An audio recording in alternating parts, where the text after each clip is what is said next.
Okay, we have another unboxing here. I haven't done one of these in a while. Vistaprint.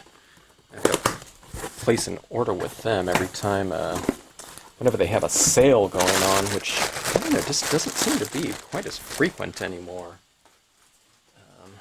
Postcards are, printing in general is so expensive these days. Let's see what we have here, though. We have a lot of, I have a lot of feeling some of these are duplicates. I don't think I ordered just 50 of anything. But didn't order a huge quantity on any particular thing this time around, just so I can get a wider selection of examples here. If you've ever ordered from Stampscapes, you'll know that I include a lot of what I call idea cards. They're just basically postcards. Kind of a hard copy of how to potentially use certain designs and just overall kind of color scheme ideas. Okay, let's see what we have here. Oh, okay, this is how they pack this one. These are just some inserts here for the symmetry sheet number 1 set right here. Kind of fun. I was out of these sheets right here. I just do these postcards for a lot of the inserts on the sets just because these things are so expensive these days, and with the printing industry it's just so kind of unpredictable as far as what something's going to cost one year to the next. I mean, those things used to cost me like, I don't know, like this whole order here used to cost me like $40. It's like 10 times that amount these days on sale, so I don't know. Try to do as best we can with the inserts and whatnot, but these postcards are, I don't know, I consider them pretty reasonable, and it's just kind of nice to have something hard, you know, a hard copy print of something in the hand as opposed to just always seeing things digital online. Okay, now I've ordered a lot of reorders on a lot of these scenes. I didn't have time to put some new scenes together because their sales go on and it's like, okay, sale ends tonight, you know, literally. That's, you know, most of their sales there. But so I ordered some old favorites that I haven't been sending out in a while. This one's one using the Shagbark Hickory stamp number 242G, and the smaller version, 241, maybe E, I think. But this is one kind of early on in the process when I started really utilizing a lot more of the white pigment ink for that type of kind of dreamy, misty feel. And what you see here is some examples of taking a stamp and then coloring it with different shades of markers, you know, like something like this would be used to color in these trees right here. You can see some of the kind of the lighter browns and variations of green in here, but this one, I think, is one where I colored it in kind of the lighter versions of some browns. I had more pens back when I, you know, did this scene here, but you can still do it with, you know, kind of a limited selection. But I think this one right here was the second impression after stamping this one down and going again over here, so it stamps lighter. And nothing really kind of merges together in a harmonious way, just in the impressions, okay? But then when you add that white pigment ink in here, it just blends everything together, and it kind of gives that kind of real strong illumination and reflected light type of feel to the scene in general. And then when you add that kind of white pigment ink in the foreground as well as in the background, having that consistent texture and lighting throughout brings it all together. I'm telling you, that white pigment ink technique, it really can answer a lot of compositional, color, lighting, everything problems in the scene. I slap that on there. I don't know, maybe I'm too reliant on it, but I really love doing it. I mean, it just, I just love the look of that. And just being able to go light on dark is, you know, a pretty big, you know, tool in your, I don't know, arsenal. Here it is used again, the white pigment ink. Now this alone, I think it would look okay without that white pigment ink. Those light beams in here, you know, just, you know, without that, I think it'd be an okay scene. But you add those little beams in there, and the scene really becomes about the beams, doesn't it, in terms of the strongest visual statement within the piece? I don't know. We have some pretty strong visual statements in terms of the tree trunk and tree trunk trio against that, you know, this glowing aspen back there, but just putting that down there like that, it really gives it a real kind of strong three-dimensional feel, and then you can see some of that lighting at the base of the trees right down there. So anyways, I just kind of put that white pigment ink in these areas that are still light. Okay, you notice I don't have any of it down here, except for the light beam type of thing, but it's just really fun stuff. I really liked doing that scene. That was kind of a, I don't know, evolution, a real quick evolution of like 2 or 3 scenes that I was kind of developing that type of idea of, they call these crepuscular rays within a scene. Okay, let's see here. Okay, just a real simple composition in terms of the layout. You have the alto cumulus cloud in the background. It's that kind of mackerel-looking sky, but then I just did these streaks of color across there. Kind of pinks over down into this area, and I had it transition into the oranges and yellows down here, maybe a little bit more of a return of the pink.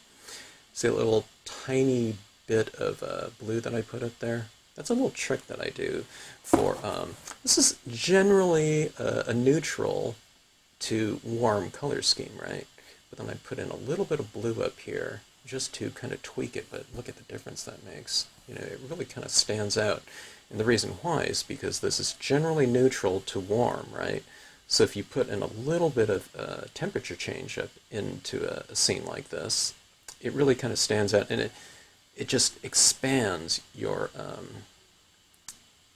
temperature range, your visual temperature range, which is one of the properties of color. You know, you have the hue, what color something is, value, how light and dark, intensity, dark and, bright and dull, and then you have temperature, warm and cool.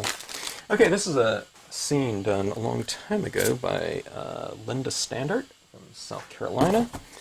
Luckily, she gave me permission to make this into a scene, but, you know, in terms of a composition, pretty simple, right? But look at the beautiful visual kind of depth and richness, that's what I'm looking for, of this piece right here, her card. And it was done on black, plain, untextured cardstock, and she used perfect medium from Ranger. I'm not even sure what that is, for the best effect, but you can also use good quality watermark ink. And then, let's see, stamp the pine once to the left of that tree and twice to the right. Okay, brush with perfect pearls forever green. And then she mounted it on basil bling bank roll, and then on a black card. Okay, that's for the matting. 2009, so, you know, that, I don't know, you can tell me if that media is still available out there, but look at that beautiful look to it. I need to do more things like that. I just haven't experimented enough with those types of things. I love that look, though. It's just, I don't know. In many ways, I really feel like I'm just beginning with, I don't know, Stampscapes, stamping and scenic stamping in general. Yeah, I'm fairly, you know, accomplished in certain things, but in others, you know, I just haven't even touched some stuff, and I've been doing a lot more experimentation over this last year, and just, I love it. Okay, this is from Darcy Bruno, 2008. Going back quite a ways, but look at that little light she put into the Lakeside Cove here. But look at this great example of photo stamping right here. To me, okay, now she used 3 stamps here.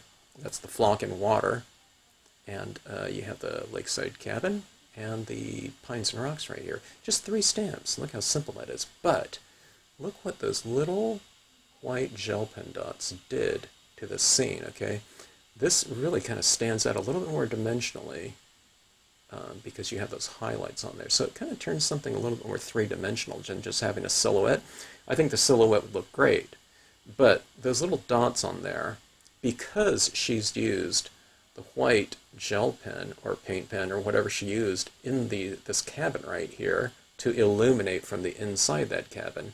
She's taken those that same media there and applied it over here. So you have this kind of dialogue between these two areas that bring a little bit more continuity to it than if you didn't have, you know, those little dots, those little reflective dots like that.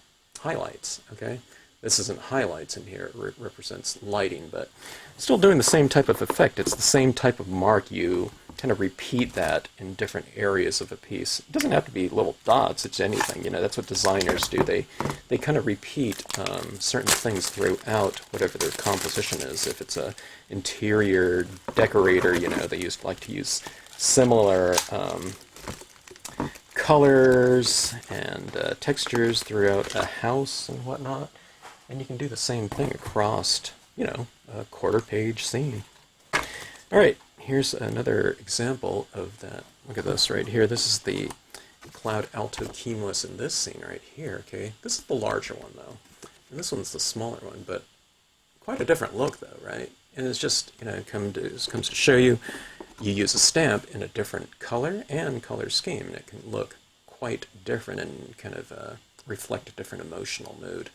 These are a couple of the palm stalks right here from the one palm stalk, and then you have the palm fronds. I had a big kick using those, I think it was about a month ago or so, but let's see right here. Do you see this little area down here? This is sand, right? Brown tones, and I used a little bit of that blue right down in here. It's really subtle. But do you see, you know, when you do something like this, if that wasn't down there, it doesn't have quite the continuity as it does if you just use a little bit of some color from the sky down in here. So it's, you know, warms down here, but you have just a touch of cool down here. It doesn't read as direct blue because it's kind of overlapping some of that tan and brown. And then what I've done is I've taken some of this, and I have a little bit of that right here. I don't know if you can see, but this is a little bit of this tan stamped or applied over some of that pink right there. So you get a little bit of that warmth up there. Okay, so you have warm in otherwise, you know, cool area, and you have a little bit of cool in an otherwise warm area down here. When you don't have that, it looks okay, but I think it just kind of brings kind of almost a subconscious balance to it, because I don't think someone's going to look up there and say, oh, there's a little cool area right there. You know, that's not what that's for. It's just to kind of create this, you know, kind of a real secondary type of detail in there that, I don't know, it wouldn't even really be noticed. I noticed it because I did it. But, all right. Richard Goulet of Mainly Stamps in Maine. They're not there anymore, but I really like this piece that he did. He did the pond down here, but he really kind of a flooded forest type of thing. And I like how he just colored this overall. Yeah, a very different technique than mine, but I really love it. You know, look at those trees down in here. Look at this little kind of subtle types of coloring down here.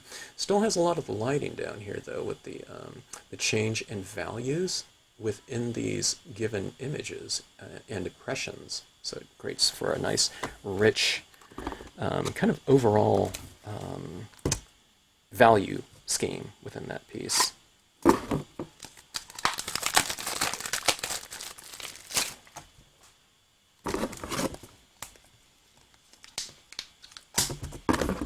They pack these so much better than they used to. These used to just have this little band around it, and then they would just throw these in the box. No packing at all. So you'd get these, and it was like damaged corners everywhere, you know, postcards strewn about and whatnot. Okay, this was a scene from a sequence of scenes that I did a couple years ago, kind of leading up to Father's Day. And this is just a memory of my dad and I going out and hiking, and these aren't really eucalyptus trees, but there's this row of trees where I grew up on planted by the Civil Conservation Corps, I think. Could have been the California Conservation Corps or something like that, but a grove of eucalyptus trees. But I don't know if you notice it, but see all these little orange little things in here? Those are supposed to be my representation of monarchs.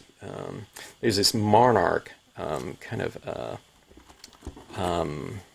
migration that happens, and I didn't even know about it. We used to go hiking in this area all the time, but I don't know if it happened before or what, but we happened to be out there, this friend and I, out there, and we came across just tons of monarchs hanging out in the eucalyptus trees. You know, they're almost like dripping off these branches, you know, just whole big clusters of them. And then I told my dad about it, and he went out there. And I think he would go out there. I don't know. I don't know. I was in high school by that time. That's a little kid in this scene right there. But I think he used to go out there every year and check them out after that. Yeah, I went off to college, and I don't think I ever went out there and saw the monarchs again and whatnot. Okay, this one's a really great little composition here. I love the format of this. It's with a scenic sentiment piece right here. It's by Anna Karin Evelson. There's a Vink blogspot.com. You can see a lot of her examples of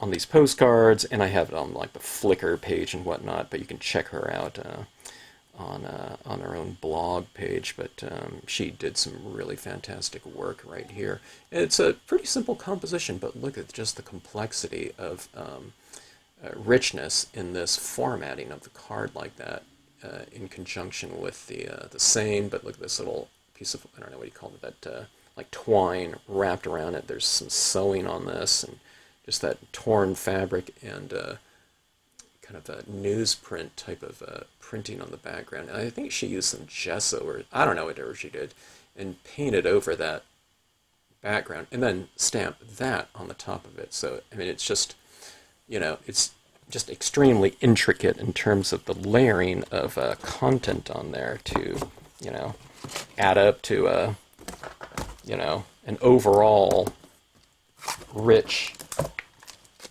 overall whole piece. You know, I don't do a lot of these types of things, but man, I love it when I see people that format their scenes into, you know, something like that. It doesn't. That's really complex right there, you know, to me. But it doesn't take, you know, you don't have to go like that far, you know, but just kind of the framing off of scenes is really it can make them look twice as good. I need to do more of that. I love it when I just do a little bit of framing and, I don't know, card formatting. So, I don't know, I need to do that.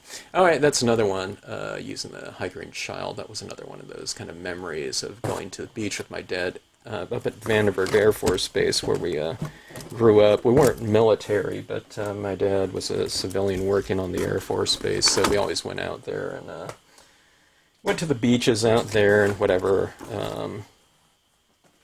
And out there, it's California, it's Central California, but as much as we went out to the beach, I don't know if, I think I saw the sun come out like twice, like literally, and we went all the time. It's just always that location that kind of sticks out on a point in Lompoc, and it was always foggy and windy there.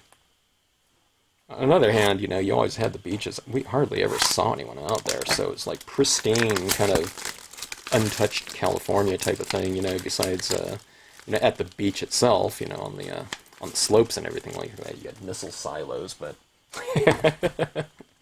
but otherwise it's, you know, pretty pristine besides the missile silos there. All right, another piece by Anna Karin.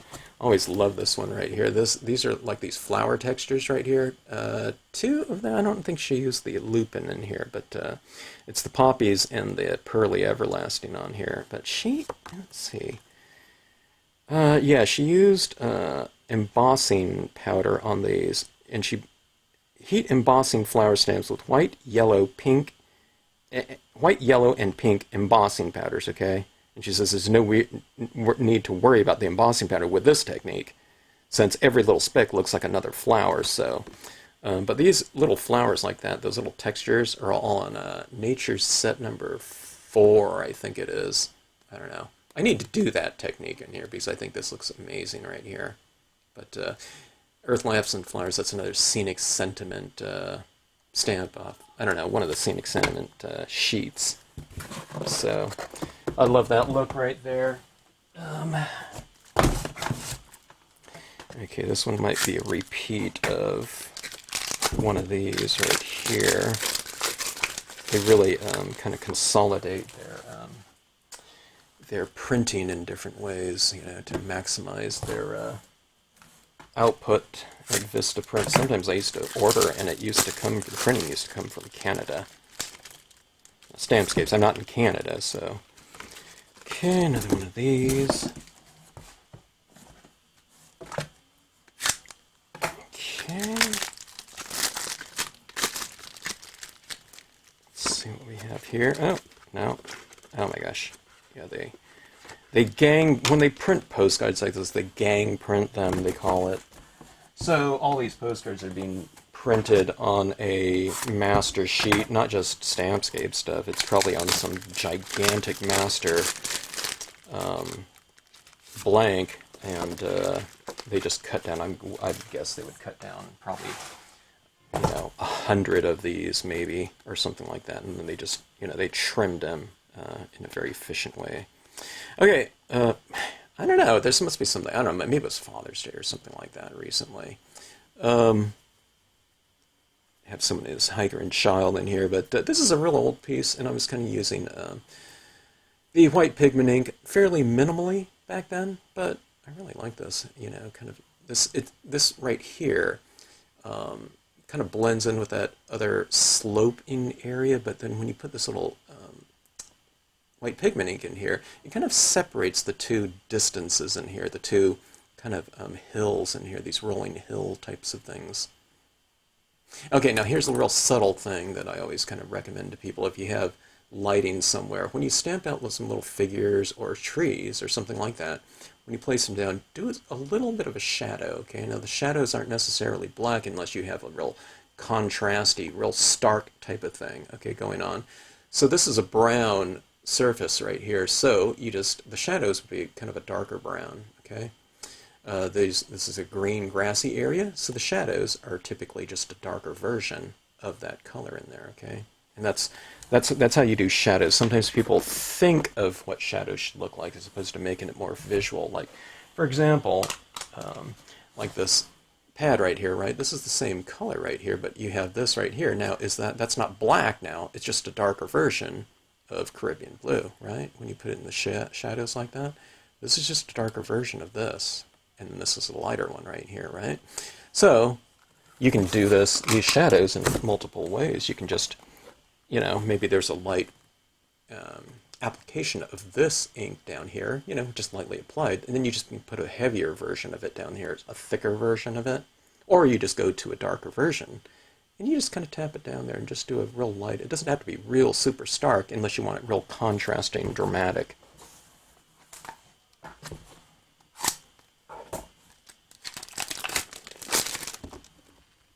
I was looking to see if I put little shadows on this one right here. You can see a little shadow down here. It's just a little darker version of brown again right down here. On the other one, I kind of made it a little bit more kind of dramatic with the shadows kind of coming, back this way. Then it kind of sets the scene for, it says that the lighting is, kind of lower on the horizon, and it's casting a shadow this way. On the other one, where I just have a little bit of shadow underneath them, we're saying that the sun is higher and coming directly straight down on them. Okay? All right, just I don't know, just a real generic type of scene right here in terms of the coloring and whatnot. Kind of an example of lighting. Okay, you have sky, background mountain. I don't know. You have the lakeside cove large, and then you have water. Okay, so basically you have like 1, 2, 3 areas. Okay, this is your lighting. This is all you have to think about. In terms of when you first start doing scenes, if you want to incorporate lighting in it. The sky up here is kind of light in the middle, it's darker on the sides, right? This mountain right here, there's dark sides and lighter in the middle. I put some, a little bit of tone in the background there, because that's how it is on the stamp. And here's the water right here. We have darker on the edge and lighter in the middle, okay? So in 3 different zones, you have, some darks and lights down here, darks and lights up here. So a lot of people, when they first start scenic stamping, they see this whole area as water, so they just color it in uniformly, which you can do, but it just kind of eliminates lighting within that space. It's coloring, but and doing lighting like this, a lot of people think, well, that's harder to do because they can't put on the brakes in there. They just think that sky is blue, blue, okay, gray mountain or whatever, all gray, and all blue down here. But when you're just bringing in these tones in here, it's not too much harder just to put on the brakes and just don't color everything in these areas. So in reality, kind of the concept of doing lighting through coloring, it's one extra layer of kind of a conscious effort, but it's really doing less work when you think about it because you're not applying ink over these entire areas right there. So you have, that whole area in there is just the white of the paper, that area is the white of the paper, and this area is the white of the paper right there. Okay? So you just do less coloring, really. It's a kind of a different thing because I know a lot of people come from this methodology of where you're stamping out outline designs, and then within those outlines, you're coloring in that whole space. Okay, so we're just trying to train to do that. You hear about these. Everyone wants to do these kind of color applications where there's no texture whatsoever, and you want real smooth applications of those colored cells. These little separated areas. Okay, where you're coloring in the whole spaces like that. So it's just a little bit of a twist on that type of notion right there. Okay, so I have some deep space or a deep space set coming out here pretty soon. This is Nature Sheet number 22. A lot of people like these kind of deep space things, which I was really happy to see because I really love these types of celestial types of images. I did some smaller filler pieces around it just so, it's just not those things. I had a little bit of room on the plate, so that'll be a new set here before too long. I like doing these types of images just in jewel tone types of colors like that or something like that, and then putting some trees around in the foreground.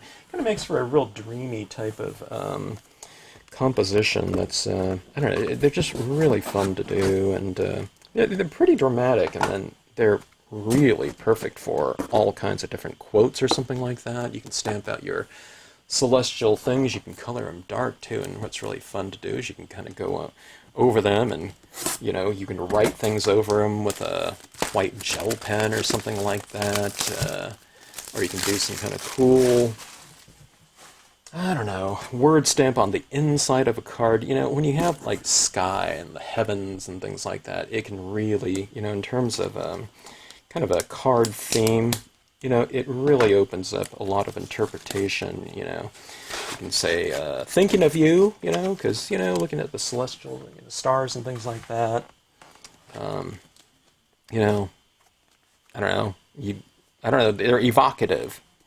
It could be a sympathy card, someone's gone up to heaven, whatnot, etc. Or just be, I don't know, any kind of card. Could be a birthday card. Okay, and I finally have some kind of bayou type of set coming out here before too long. So not yet, but pretty soon. All right. And I've used some different things. I didn't want to create this set. I wanted to do this little alligator, crocodile in the water, and thing like that. I didn't get around to it, but I was doing some plates recently, and I said, okay, I need to get some of these other images into set form. Eventually, I'd like to have a lot more of the individual stamps in set formats. It's just people can get a lot more for their money that way. And I don't know, as a manufacturer, it takes a lot less to create this than it does all the individual stamps. A lot of people, these aren't good if you'd only like 2 out of the, whatever number of stamps on there. But I don't know, it takes a lot of the thought process out of it for a lot of people. Just give me that set right there, and then they get a good bargain, for their money. Okay, so anyways, some new idea cards that will be included in all orders getting sent out. If you have any questions, drop me a note in the comment section. And these get, not all, it just depends on whatever cards I happen to have at any given time as far as what gets sent out with orders. But we always try to have at least, I don't know, I'd say 8 or so, minimum, usually 7 or 8. And sometimes we have as many as, I don't know, like 20 that we're sending out at any given time. So anyways, thanks for watching. And thanks as always for tuning into the Stampscapes channel.